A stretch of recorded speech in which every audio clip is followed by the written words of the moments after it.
Obrigada, bom dia.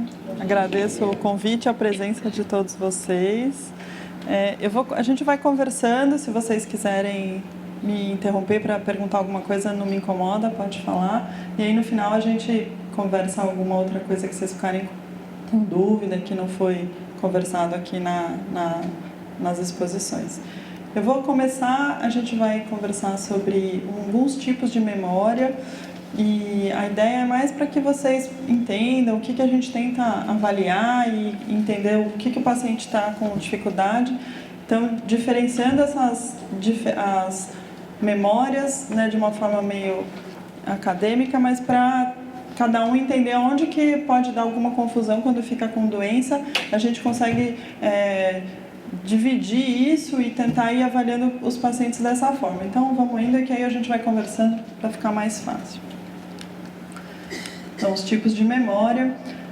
A memória mais simples que a gente tem é uma memória que chama de curta duração, e a gente tem esse nome de memória operacional porque é aquela que a gente usa rapidinho. Então, se eu virar agora para vocês e falar, olha, grava um número de telefone, e falo 5 números, 3821-5300, telefone lá do hospital. Todo mundo grava, a gente consegue gravar por alguns segundos uma sequência de números ou uma sequência de palavras e depois, já usou o número, já anotou, aquele número se apaga, aquela mensagem se apaga. E isso a gente chama de memória de curta duração, porque ela é feita para realmente durar pouco, e operacional porque é o que a gente usa, tá ali, usou aquela informação, já passou para outra coisa, acabou, já resolveu, o cérebro já passou para outra atividade. Isso aqui, às vezes tem gente que tem dificuldade, tem gente que consegue gravar um número maior de palavras ou de números, tem gente que grava menos, mas isso é variável de pessoa para pessoa, mas é normal. Então, em geral, isso aqui não é onde as doenças acometem, mas a gente tem que ficar atento, pelo menos para entender que existe essa memória, que é uma memória curtinha, enfim, que é interessante de pelo menos conhecer, que é de como que o cérebro funciona para armazenar as informações novas. E se por um acaso a gente falar, não, mas eu preciso guardar essa informação para mais tempo, aí a gente vai para uns outros tipos de memória, que são as memórias de longa duração. Então, a mais comum e a mais fácil, a que a gente talvez mais use, se chama memória episódica, que é a gente contar uma história ou lembrar do que a gente fez ontem. Então, chama episódica porque a gente vai lembrar de um episódio ou de uma atividade que a gente realizou sempre com uma sequência de tempo. Então, por exemplo, ontem eu fui almoçar na casa do meu filho, tinha bacalhau, a gente conversou, depois eu fui embora, voltei de táxi. Então, toda essa sequência de tempo que conta a história de um episódio se chama de memória episódica, e são memórias que a gente guarda e isso fica armazenado de verdade. Não é aquela coisa que passa rapidinho e depois a gente esquece. Depois de semanas e meses, e às vezes até anos, a gente ainda tem essa recordação, por isso que ela é de longa duração, e é para guardar mesmo, não é a informação que deve se perder ao longo do tempo. E quando começam algumas doenças de memória, geralmente é aqui que a coisa pega logo de cara. A pessoa realizou alguma atividade e não lembra mais com toda a sequência dos fatos que aquilo aconteceu. Então, geralmente é esse tipo de memória que a gente tem que ficar atento, ou se algum familiar ou a gente mesmo começa a ter alguma dificuldade, em geral é aqui que a gente pega algum início de algum problema de doença de memória. Outros tipos de memória também de longa duração são memórias mais conceituais. Eu coloquei aqui um desenho da gente lembrar. Se eu falar para vocês, me falem uma lista de animais que moram no zoológico ou que moram num safari. Todo mundo vai lembrar de leão, girafa. Então, faz parte de um conjunto de coisas que faz algum certo sentido, que tem um conceito por trás. E isso se chama de memória semântica. Se eu falar para vocês, uma arara vive no deserto, vive no safari, vocês vão falar, não, esse conjunto não faz parte ter uma arara aqui no meio. E esses conceitos que a gente vai agrupando, as coisas, as pessoas, a gente chama de memória semântica. Tem doenças que afetam especificamente esse tipo de memória, se chama demência semântica, tá? Não é tão comum, mas é mais interessante para vocês saberem que a gente tem no cérebro, a gente tem essa capacidade de ir conceituando as coisas, né, formando grupos de coisas. A gente sempre fala grupo de animais, porque é fácil de ilustrar, mas outro exemplo que eu podia dar para vocês era falar, me falem coisas que a gente compra no supermercado. Bom, vai lá, vem toda uma lista na cabeça, todo um conjunto de coisas que a gente sabe que encontra no supermercado. Aí se eu falar para vocês, então eu vou comprar um pneu. Bom, tem até pneu supermercado que vende pneu, mas não é o mais comum. A gente tem esses tipos de conceitos que a gente chama de memória semântica. E outra memória que também é de longa duração, que a gente chama de implícita, e ela é interessante porque é uma memória que a gente nem percebe que a gente tem. Por isso que ela chama implícita, é uma coisa que como se a gente soubesse e nem sabe de onde que sabe isso daqui. Por exemplo, vamos fazer um teste, né? Se eu falar a sílaba K, vocês vão pensar no quê? A maioria das pessoas vai já imaginar uma palavra, né? uma palavra que continue aqui. Todo mundo pensa aí, depois a gente vai ver se vai ser a que eu vou mostrar. Foi a que todo mundo pensa? Então, por quê? Porque a gente tem isso implícito, né? É uma coisa que a gente está lá que a gente nem sabe onde está. Então, claro, se alguém, por exemplo, eu me chamo Carla, quando eu fizer esse teste comigo, eu falei Carla. Claro, para mim, Carla é muito mais comum do que casa. Mas para quem tem um nome, sei lá, Fábio, a gente não vai pensar em Carla, vai pensar em casa, que é uma palavra super comum e simples e que a gente fala todo dia. Isso se chama de memória implícita, que é essa memória que a gente vai adquirindo, andando na rua, conversando com as pessoas, lendo, e que a gente nem sabe que tem, mas que ela está lá. E uma das formas de testar, né, quando vai fazer teste no consultório, é mais ou menos um teste parecido com esse. A gente vai colocando alguns exemplos e a pessoa vai dando a continuidade naquilo, a gente saber se essa memória está preservada ou não. Não é o mais comum que a gente vê quando a pessoa fica doente, não é um tipo de memória que se perde logo, porque é uma coisa que a gente tem desde lá de trás, desde a infância, mas é interessante de vocês conhecerem que tem coisa que a gente aprende e incorpora, que o cérebro absorve, sem a gente nem perceber, na verdade, que está aprendendo, que está armazenando informações. Vamos lá. Então, aqui agora começando a falar de quando acontece algum problema mesmo, quando a gente começa a ter alguma doença. A gente vai ter, então, sempre uma queixa de perda de memória. Então, bom, isso, se a gente perguntar para todo mundo, 99% das pessoas vão falar, eu tenho alguma perda de memória. Isso tem 1 bilhão de causas, e aí a gente vai tentando dividir para entender o que as pessoas estão sentindo. Quando a pessoa é jovem, a gente considera que isso talvez não seja doença, né? Seja alguma coisa do dia a dia. O que é mais comum? É mais comum que a pessoa tenha um problema de déficit de atenção. Estou com um problema de memória. Às vezes não é exatamente um problema de memória, e sim que na hora você nem prestou atenção direito, você achou que você ouviu, mas você não ouviu direito. Quando você vai tentar lembrar, você não lembra porque aquilo não entrou. E a gente chama isso de déficit de concentração. E pode dar a impressão de que está com doença ou que está com perda de memória, e na verdade não necessariamente. Tem algumas pessoas que têm quadros depressivos ou muito ansiosas, aquela pessoa que é muito TAC, muito ansiosa, que pode ter déficit de atenção, mas secundário é um outro problema. Aí a gente trata o problema e corrige a memória em si, que na verdade nem estava afetada. O problema é mais a entrada da informação, né? Depois, quando armazena, às vezes até armazena direitinho. Vamos em frente. Outras causas que a gente procura falar, mais para vocês saberem que existem muitas causas mesmo. Quando tem o adulto jovem, que outras coisas podem causar isso? Deficiência de vitaminas, efeito do álcool no cérebro, quando sofre trauma, quando tem alguma infecção, então, por exemplo, algum tipo de meningite. Quando tem doenças da tireoide, a gente nunca imagina que doença da tireoide dá perda de memória, mas é um dos primeiros testes que a gente obrigatoriamente tem que fazer. E quando tem algum derrame mesmo, aí uma doença cerebral que, por consequência, causa perda de memória. E quando chega nos idosos, aí todo mundo, bom, agora é a hora de o que realmente pode acontecer.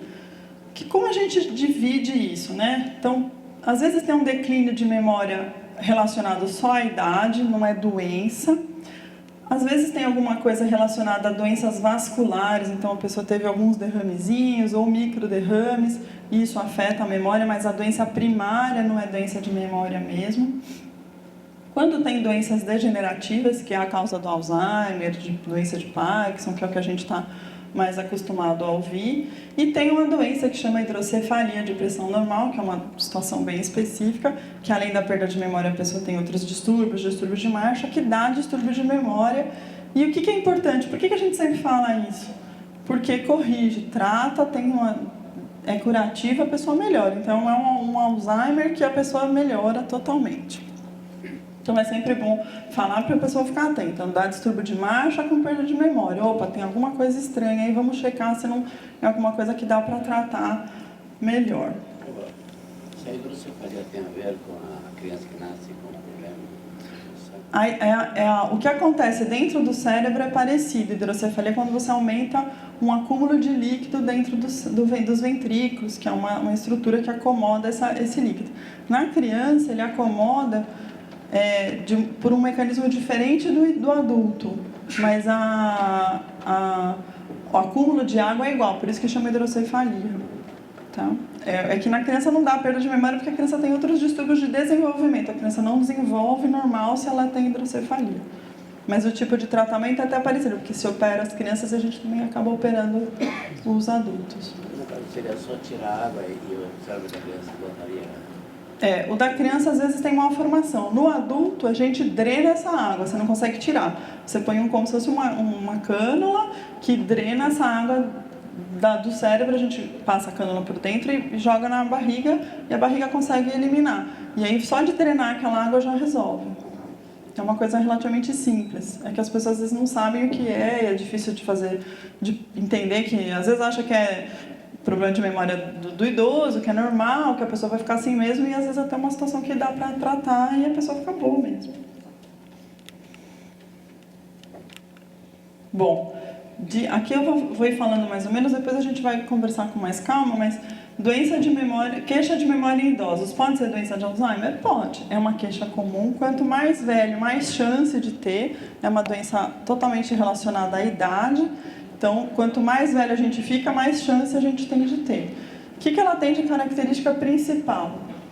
Começa com perda de memória episódica, aquela perda da memória da coisa que aconteceu ontem ou há meia hora atrás, eu não me lembro mais. Então, aconteceu alguma coisa, ou alguém te contou uma história, veio um vizinho e contou uma história que aconteceu com o filho, uma história comprida, você prestou atenção, ouviu, entendeu, armazenou aquilo, depois você vai querer contar para o seu filho, para a pessoa que trabalha na sua casa, você fala, nossa, mas não consigo lembrar direito, estou perdendo uma parte da informação.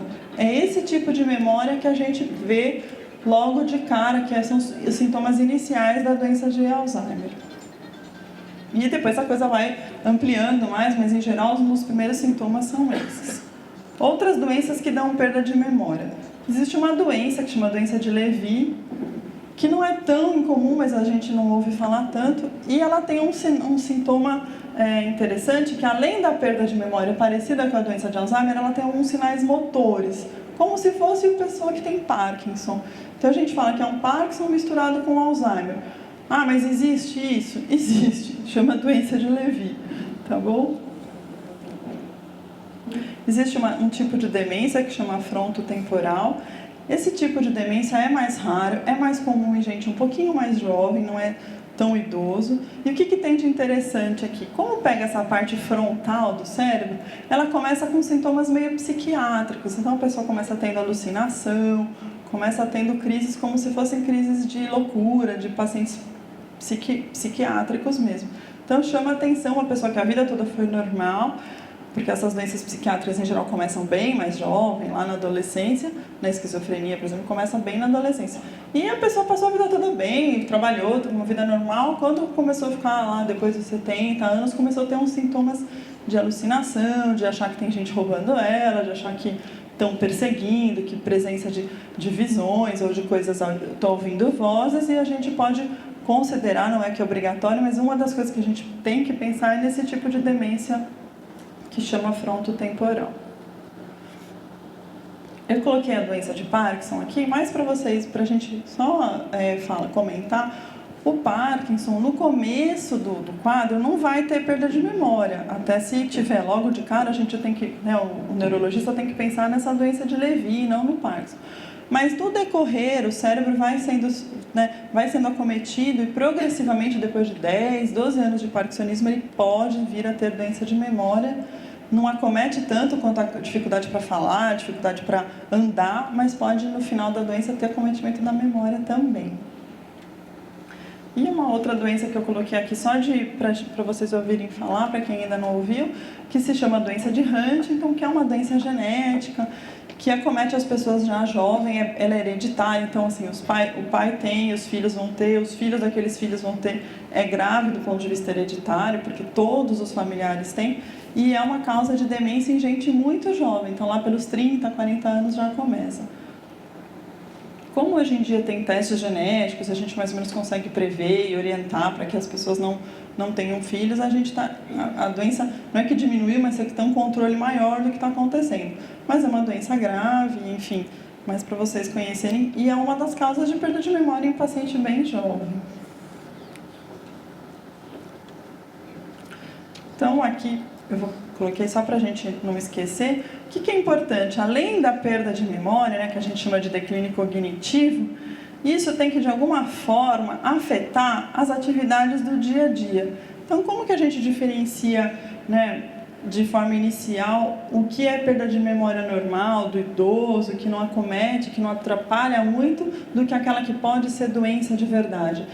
Tem que, de alguma forma, afetar essas tarefas que a gente faz no dia a dia. O que é isso? Ir no mercado, comprar alguma coisa, fazer uma comida sozinho, esquentar um café, não deixar o fogão aceso, tomar banho sozinho, decidir que roupa vai pôr, decidir que roupa que está suja.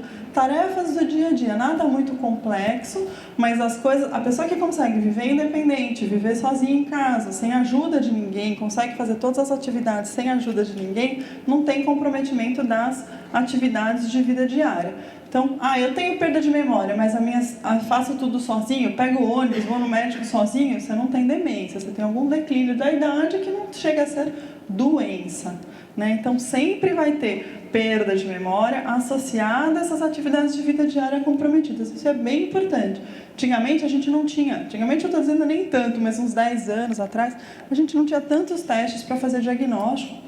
E a gente se baseava muito por umas escalas de quanto que a pessoa ia tendo dificuldade de atividades do dia a dia. Então, ir no banco, controlar a conta, coisa que a gente faz normal, que a gente nem acha que é muito importante, mas que a pessoa começa a ficar doente e realmente vai ter dificuldade para fazer essas coisas.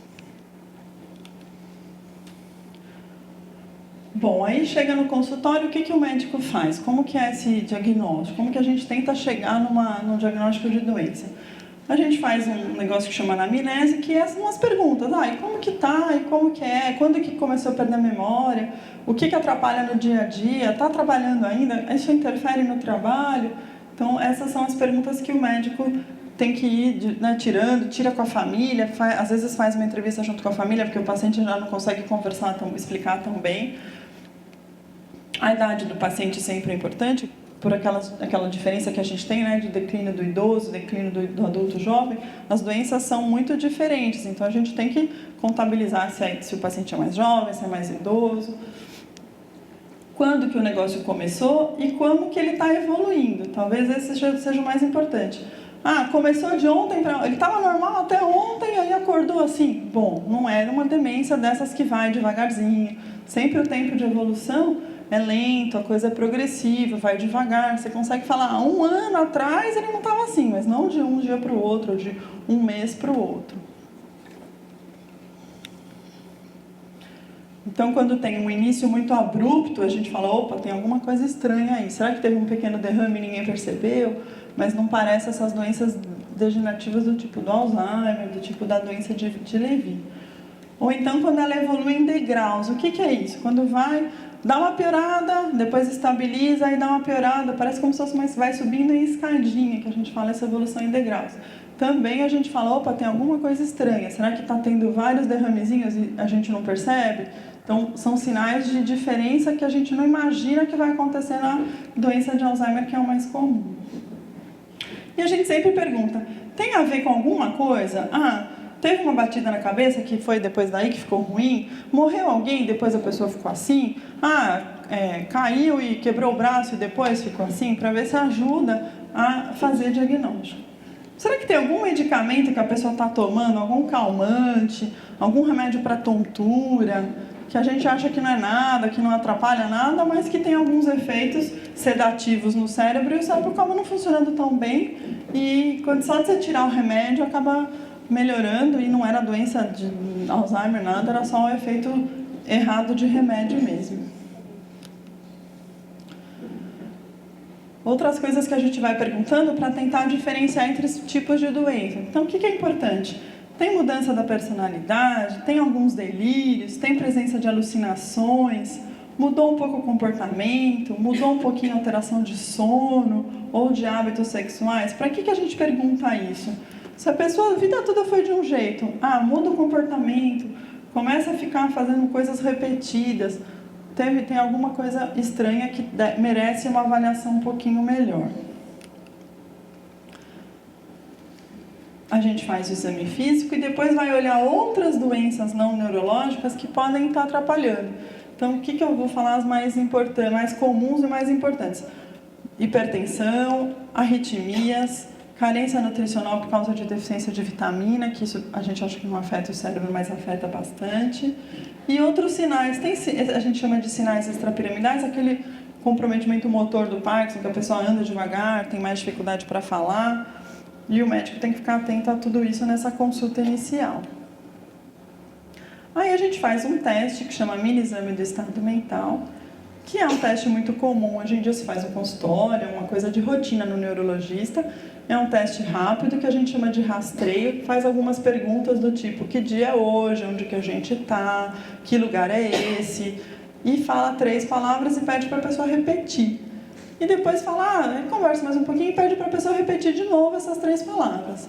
Qual que é a ideia desse teste? Fala, olha, eu te dou uma informação, você repete, guarda ela aí, daqui a pouco eu pergunto de novo, para tentar imitar a situação que a pessoa está vivendo em casa, de que alguém vai lá e conta uma história, ou a pessoa vê uma história na televisão, na novela, e depois no dia seguinte não consegue lembrar e contar para o parente ou para o filho. Então é um teste que tenta, ele é simples, mas ele tenta imitar essa situação que a pessoa está vivendo de perda de memória, aquela memória episódica, que é a memória que conta uma história, que tem uma sequência de tempo.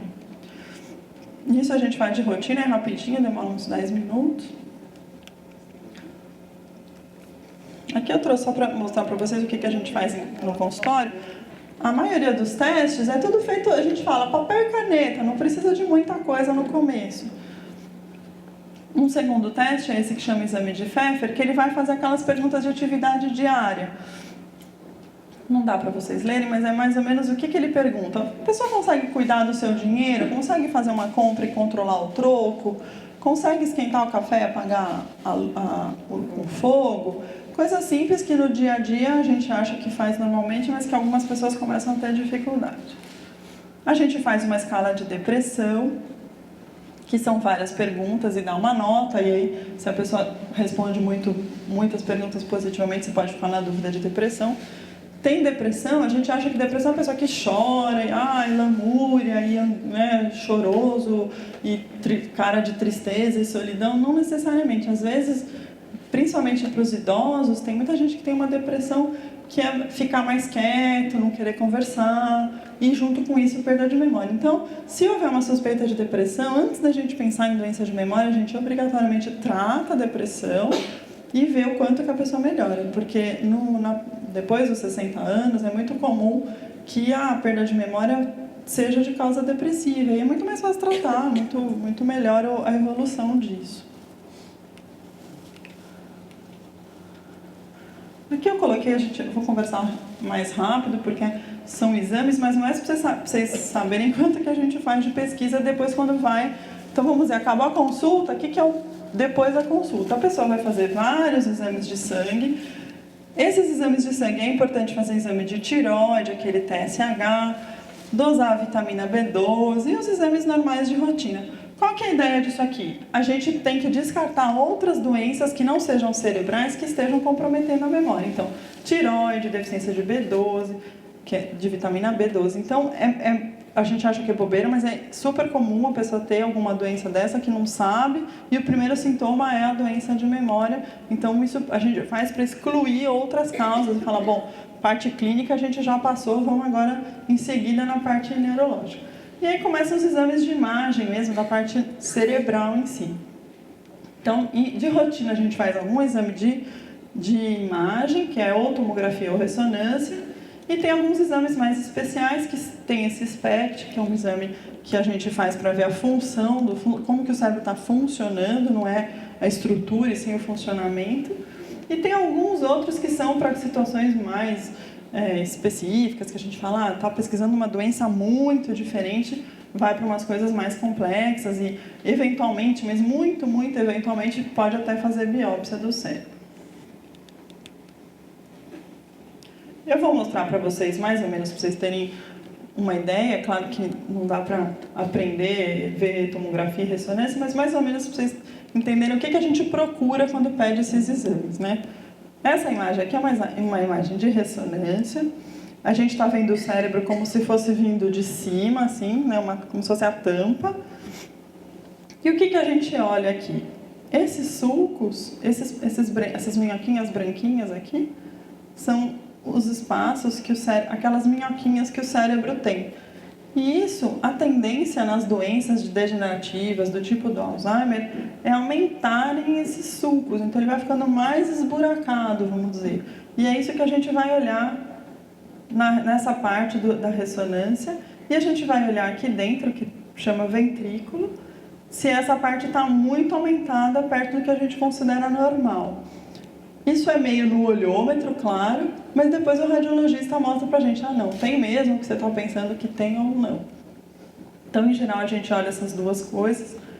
E aqui nessa ressonância, só para vocês também terem ideia, a gente vê esses pedacinhos brancos, essas manchinhas brancas aqui dentro, são pequenos derramezinhos que a pessoa teve, aqui bem pequenininho, mas que atrapalha, e aqui um derrame grande.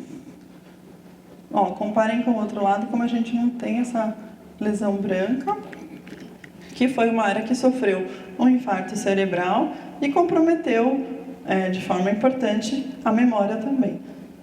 Então é mais ou menos isso que a gente vê nos exames que vem a estrutura do cérebro, que é a tomografia e a ressonância. Esse exame aqui é esse que chama SPECT, que é uma sigla em inglês. O que ele olha, né? A imagem não é tão bonita quanto da ressonância, mas ele é muito interessante. A gente coloca glicose na veia do doente. Essa glicose ela é marcada com um radiofármaco que brilha lá no aparelho, como se você fosse tirar uma foto e tivesse uma coisa brilhando dentro de você.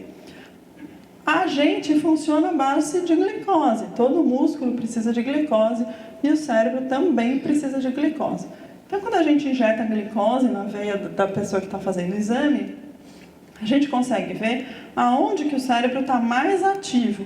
Onde ele está consumindo a glicose, ele está funcionando. Onde tem pouco consumo, ele está pouco funcionante. Então, mais ou menos, para vocês enxergarem, olha como aqui, né, o vermelho é onde tem bastante consumo de glicose. Quanto mais vivo, né, mais consumo de glicose.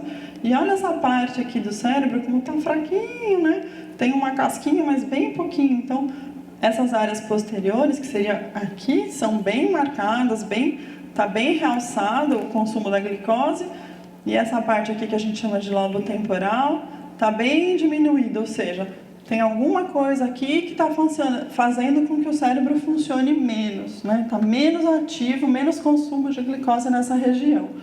Juntando com todas as outras informações que a gente vai colhendo durante a consulta, o que a gente conclui? Que essa parte teve uma perda de neurônio, né? Perdeu a célula que forma o cérebro, e você tem menos neurônio ali, eles vão usar menos açúcar, ou seja, uma área que está menos funcionante. O que causa essa menos função naquele lugar? A perda de memória, a perda de funções do cérebro em geral.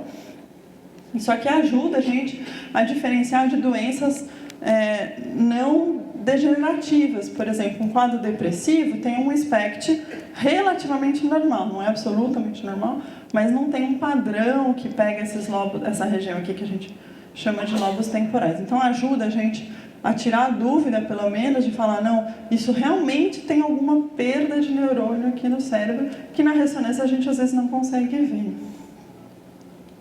Eu tenho várias imagens disso, mas mais ou menos a mesma coisa, só para vocês irem olhando, é um exame bonito de ver. Aqui, né, então aqui nessas áreas que bem vermelhas, o consumo de glicose é alto, e a parte da casca do cérebro, né, que a gente chama de córtex, está bem diminuído. Aqui do lado direito, olha como praticamente tem uma falha, né? Ah, não tem cérebro aqui? Não, tem, só que o número a população de neurônios ali diminuiu muito, que praticamente a gente não consegue nem ver se tem consumo de glicose ou não aqui. Isso aqui é uma tomografia, vocês veem que não é tão bonita quanto a ressonância, né? A diferença da definição de imagem, né? Como se a gente estivesse vendo uma TV preto e branco, uma TV colorida. E essa tomografia é para mostrar essa doença que chama hidrocefalia de pressão normal. E aqui o que a gente vê? Esses ventrículos, que são como se fossem umas bexigas que contêm um líquido. Isso é normal no cérebro, mas nessa doença esses ventrículos estão extremamente alargados e eles comprimem esse cérebro que está aqui, e daí começa a dar aquela alteração de memória e distúrbio de marcha. Mais ou menos para vocês olharem, olha a comparação, né, do tamanho desse ventrículo com esse daqui. O exame não é o mesmo, mas proporcionalmente dá para ter ideia do tamanho, da diferença de tamanho dos ventrículos. Isso aqui seria mais ou menos normal, que ele ainda está um pouquinho aumentado comparando com o normal, mas é mais ou menos o normal. E aqui, como a gente vê, uma dilatação grande dos ventrículos, que a gente chama dessa hidrocefalia de pressão normal. A perda de memória tem a ver, então, com os neurônios? Perda de... Sim, sempre. Nessas doenças de Alzheimer e doenças degenerativas, sempre é perda de memória. Durante o envelhecimento, a gente vai tendo perda de neurônio normal. Isso faz parte do envelhecimento do cérebro, não é doença isso. Mas nas doenças, essa perda é muito acelerada. É uma perda anormal. Assim, a população de neurônio diminui muito se você for comparar com uma outra pessoa da mesma idade. Uma vez perdida, não tem como recuperar? Não. Ainda não.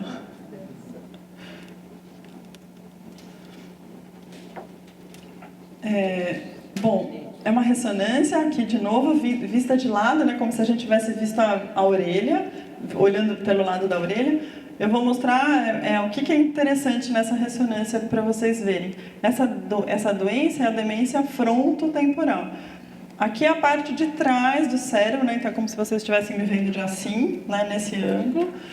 E essa é a parte frontal e temporal do cérebro. Então, a doença comete preponderantemente essas porções do cérebro, enquanto o resto está mais ou menos preservado.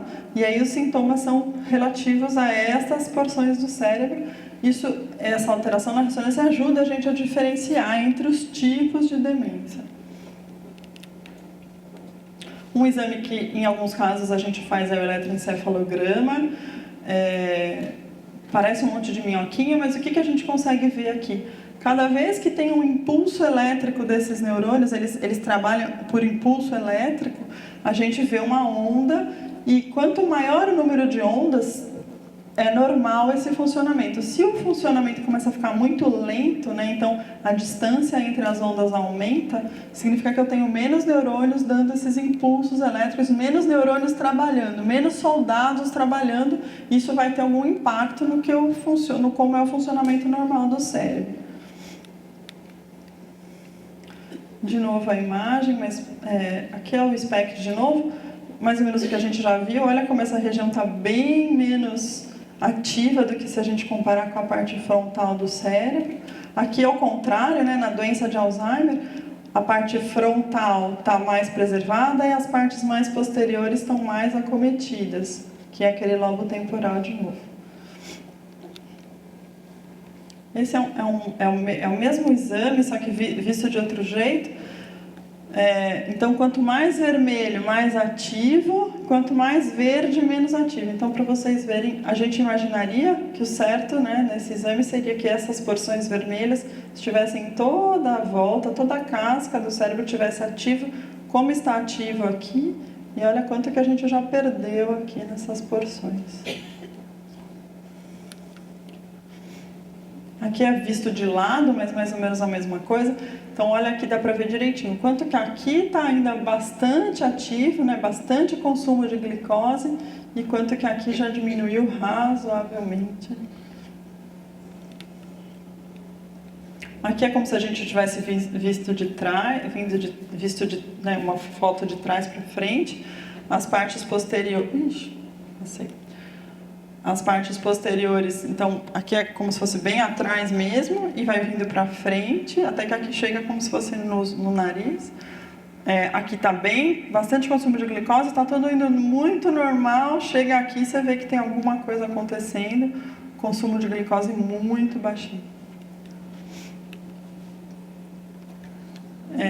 Essa doença de Levy, ela tem uma característica bem especial, que é onde a gente tem diagnóstico confirmatório. A gente não faz biópsia de cérebro de rotina, isso só se faz ou na necrópsia, ou quando por alguma outra situação ninguém vai, não é que nem lesão de pele que vai lá e faz biópsia, não é simples fazer biópsia de cérebro, mas a patologia dessas doenças é o que define com comprovação de 100%. Nessa doença de Levy, existe um acúmulo dessa bolotinha aqui que chama corpúsculo de Levy. Levy foi o pesquisador que descreveu a doença, mas então o que tem de interessante na biópsia desse cérebro? Ele vai ter esse acúmulo dessas inclusões, são lesões que a gente não tem normalmente no cérebro, e a presença disso aqui começa a atrapalhar o funcionamento normal lá do cérebro, dos neurônios, e causa a doença. Na doença de Alzheimer, especificamente, vai tendo um acúmulo desses emaranhados aqui, e é como se fosse um monte de lixo que ajunta ali, que a gente chama de emaranhado neurofibrilar, e a presença disso aqui atrapalha os neurônios vão morrendo por causa disso. Essa é a doença, a patologia, do que acontece ali dentro que causa a perda de memória. Por que forma isso aqui? Ninguém sabe ainda. O que a gente sabe? Essas fibrilas são uns filetinhos, né? Eles existem normal, é uma estrutura normal do cérebro, que é mais ou menos como se a gente visse isso aqui. E aí, por algum motivo, elas vão se contorcendo de uma forma anormal e vão se juntando e formam esses emaranhados, como se fosse um novelo mesmo. E a presença desse novelo ali atrapalha o funcionamento, né? Atrapalha a estrutura normal do cérebro e vai fazendo com que haja a perda neuronal. E essa perda de neurônio perde, até que o momento começa a dar algum sintoma, e aí depois essa perda, em geral, é irreversível, a gente não consegue interromper isso. Acho que esse é o último. Eu queria só... eu não coloquei nenhum slide de tratamento, mas eu queria só falar rapidamente para vocês. Não tem tratamento, na verdade. Não tem cura, né, para a doença de Alzheimer. Essas demências todas que eu falei, nem para o Parkinson, nem para a Levy, a gente não tem tratamento curativo. Não se sabe realmente por que o processo começa. Então, quando ele começa, o processo ainda é irreversível. Existem testes de vacina, foram feitas algumas vacinas alguns anos atrás, a vacina não deu certo, e existem muitos tratamentos em teste, mas nada ainda que a gente consiga falar, olha, isso agora é uma boa ideia de tratamento, enfim, a gente ainda não tem nada para isso. O que se faz é usar uns remédios que a gente usa já há bastante tempo, e é bem tranquilo o uso dessas medicações, que é para tentar ativar os neurônios que estão vivos ainda. Então, é como se eu tivesse uma população lá de soldadinhos que está trabalhando, mas está trabalhando 2 horas por dia. A gente fala, opa, vamos recrutar, você vai ter que trabalhar 8 horas agora para funcionar melhor esse cérebro. Então, o remédio, ele faz isso, ele faz uma ativação, uma hiperativação dos neurônios que ainda estão lá, mas a gente não consegue usar nada que faça com que aqueles neurônios que estão se perdendo sejam recuperados. melhora. Eu vou falar isso que é o que é mais importante hoje em dia. Assim, então, já que não tem cura, o que a gente pode prevenir, né? Hoje em dia, assim, é bem estabelecido cientificamente, tem um estudo que foi feito lá no hospital, no grupo lá de demências, que a única coisa que realmente tem algum impacto, tanto para evitar a doença quanto para tentar segurar a doença, é a atividade física. Isso é comprovado, não é frescura, não é propaganda de academia, não, é verdade. A gente tem, isso foi feito um estudo que era assim, a gente fez uma atividade física com alguns idosos e eles tinham uma nota naquele exame de memória que chama Mini-Mental igual a outro grupo de idosos. O outro grupo participava de uma atividade, não uma atividade física. Eles iam lá, faziam um alongamento, mas sem atividade física, de condicionamento físico. E depois esses dois grupos foram comparados depois de um tempo e foi visto que os idosos que tiveram a atividade física como rotina tinham evoluído com mais lentidão do que aqueles que não participaram da atividade física. Por que isso funciona no cérebro? Porque um dos impulsos para formar novos neurônios é você fazer atividade física. Ah, mas esses neurônios trabalham na memória, por que o exercício estimula? Não se sabe isso, mas o que mais faz com que cresça, que a gente produza novos neurônios, é estímulo de atividade física. Não pode ser uma vez por semana, não pode ser eu vou fazer uma caminhada no domingo de meia hora. Não, tem que ser uma coisa com uma certa rotina, de pelo menos uma meia hora, 4, 5 vezes por semana. Mas não precisa ser assim, vou correr 8 quilômetros, não. Uma caminhada leve, mas com que seja com frequência, que seja de 20, 25 minutos, de preferência diário. Isso é a coisa que mais a gente tem prevenção hoje em dia, é comprovado, não é frescura assim de falar, não, vamos lá, todo mundo na academia. Então, qualquer atividade, pode ser caminhar, natação, pode ser qualquer uma, dançar. Pode, contanto que seja uma coisa aeróbica, assim, então não pode, por exemplo, fazer musculação, não, entendeu? Mas nadar, dançar, andar, correr, qualquer atividade que seja aeróbica, assim, que você tenha um movimento muscular contínuo e por algum tempo, né, de 25 minutos a 30 minutos. Oi? Neurofeedback. Então, neurofeedback entra nas estratégias de neuroreabilitação. Então, esses pacientes, além de tratamento medicamentoso, as neuropsicólogas entram com reabilitação cognitiva. E uma das estratégias é neurofeedback. Não é a que mais se usa e não é a que mais dá resultado, mas é uma das estratégias. Já está reconhecido no Brasil? Isso se faz muito para criança, mas não é a melhor estratégia para a reabilitação de memória, especificamente no idoso com doença de Alzheimer. Tá? É mais uma terapia de orientação e de orientação temporal e espacial que se faz. Neurofeedback é quando você tem você faz uma coisa e usa a partir daquele, como se fosse um erro, você cometeu um erro e a partir daquele erro você usar aquilo como um novo aprendizado. Não necessariamente precisa ser erro, mas qualquer coisa que você fez e você usar aquela informação para melhorar a sua nova estratégia, a sua nova performance. E neurofeedback é um tipo de terapia psicológica que se usa bastante em criança com déficit de aprendizado, se usa bastante. Essas doenças de memória, elas são doenças que acometem o cérebro de forma global, então a estratégia de reabilitação é um pouquinho diferente, entendeu? Pode falar. Na questão da herpes, você havia mencionado que tipo de herpes? Você que tem labial, tem outros, que tipo essa pode interferir? Ele perguntou sobre o vírus do herpes. Bom, existe o vírus do herpes simples, que é esse do lábio, né, que chama herpes 1, herpes 2. Ele é muito parecido com o herpes genital. E esse vírus, mesmo esse da boca, quando pega a pele, ele é muito simples. Mas quando pega o sistema nervoso central, né, afeta o cérebro, ele é muito grave. Então, quando a gente tem uma meningite por herpes, que é o herpes da boca, um herpes simples. Mas quando ele invade o sistema, ele consegue penetrar e invade o sistema nervoso, ele é muito grave. Ele dá uma meningite muito grave, com um alto risco de sequela e de mortalidade, inclusive. Isso pode acontecer quando perde a resistência? Tem relação com resistência, mas não só, porque é uma meningite. Você pode ter contato e pode ter doença não necessariamente relacionada à resistência. Respondi?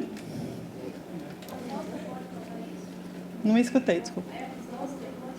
O herpes zoster é um vírus da família do herpes simples e é o vírus da catapora. Então, quem teve catapora na infância pode ter a doença localizada, que ela faz uma faixa que a gente chama de herpes zoster, e ele pode também dar meningite pelo herpes zoster. Também é muito grave, é um tipo de meningite muito grave.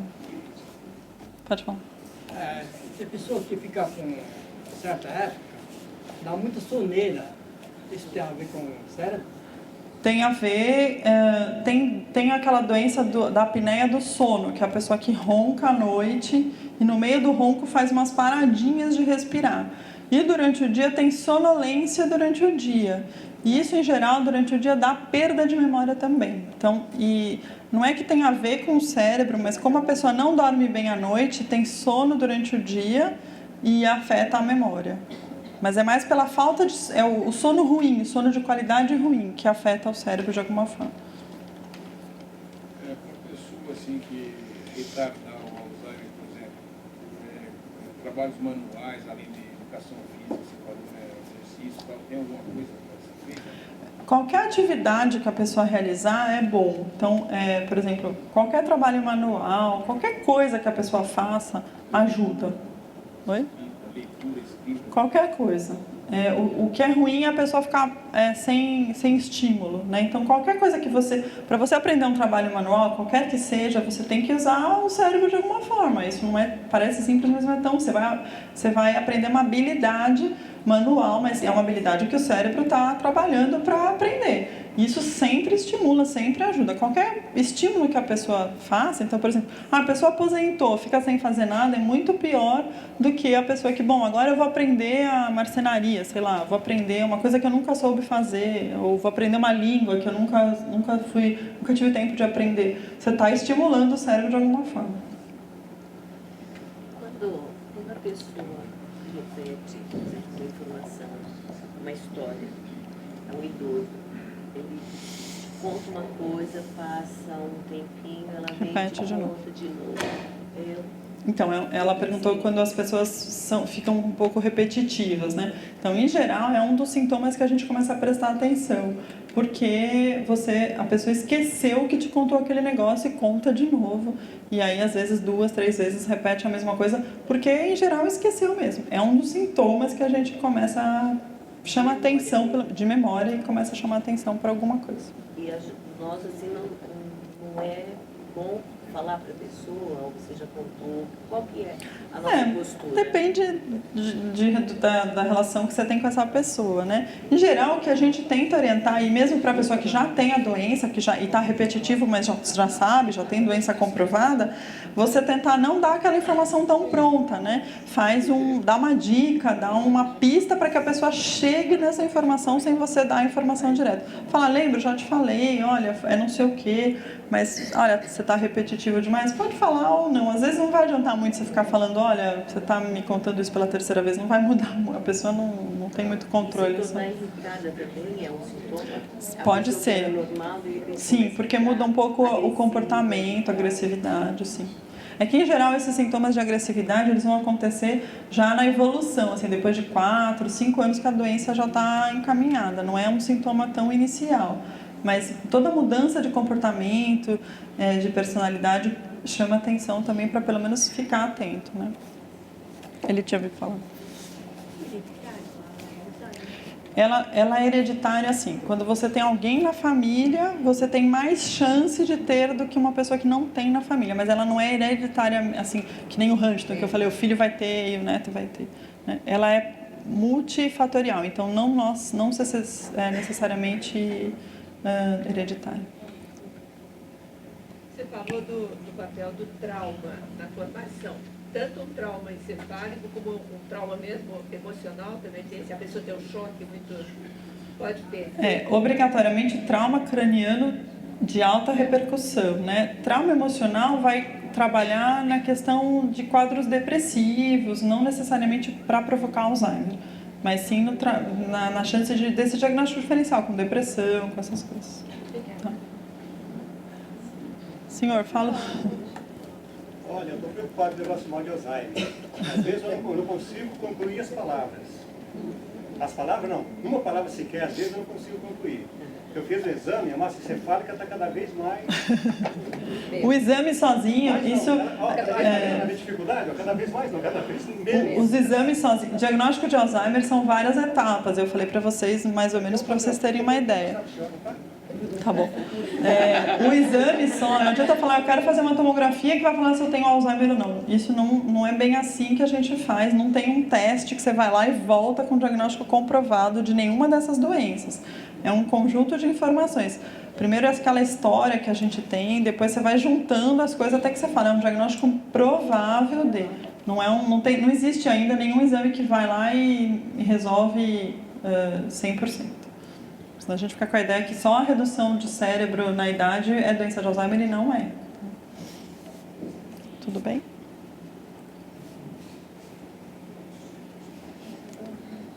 Última pergunta.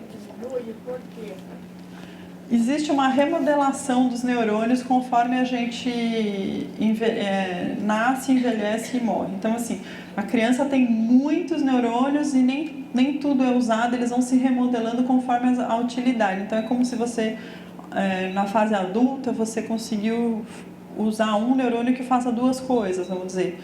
Enquanto a criança ainda produz muito neurônio porque ainda não aprendeu essa remodelação. Isso vai modificando durante a vida. E no envelhecimento normal, você teoricamente não precisa de todos esses neurônios. Uma coisa é a perda de neurônio do envelhecimento normal, que isso não afeta a nossa função no dia a dia.